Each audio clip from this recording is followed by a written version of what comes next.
And somewhat of a plot twist, the iPhone 12 is actually doing pretty decent on iOS 17, which is something I was not expecting. But at the same time, I kind of was expecting it to be honest. So, for one, I just did a battery comparison test yesterday, and I just kind of edited it today.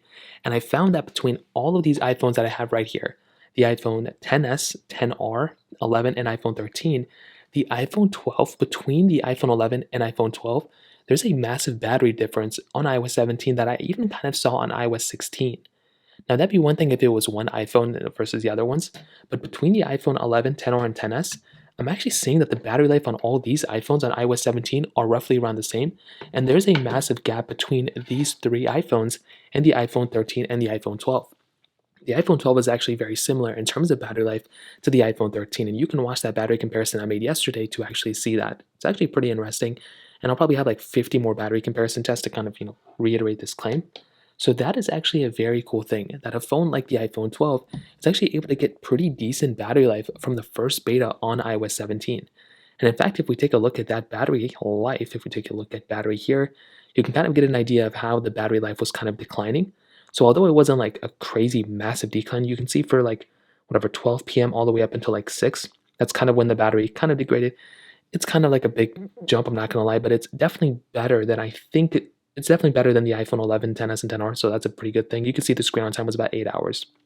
Now, the other big thing I want to mention is that another cool thing within iOS 17, actually it kind of sucks for all the other iPhones, but the iPhone 12 is now the new cutoff point for a lot of features within iOS 17. Now, what does this mean? Well, if we take a look at the very bottom of the iOS 17 page, there's a lot of features. If you kind of take a close look, it's going to be kind of hard to tell over the camera.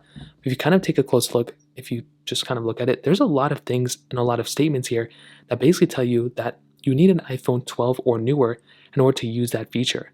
And there's a lots of things like this. It's not just like one or two things. There are tons of different things around this page that tell you, hey, you need an iPhone 12 or newer in order to actually do this. And that's actually kind of a crazy thing. The fact that the iPhone 12, even number 2 here, available on the iPhone 12 and later. And I think one of the cooler features within iOS 17 was actually the create a personal voice.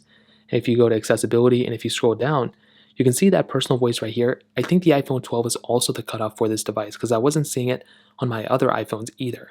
So I think overall, although it's not a good look for the iPhone 11, 12, it's not a good look for the iPhone 11 series or iPhone 10s and 10R, at least for the iPhone 12 owners out there, you are probably going to be rest assured that iOS 17 is probably going to be a pretty good update for your phone, considering you're going to be getting all the features, realistically speaking, almost on iOS 17.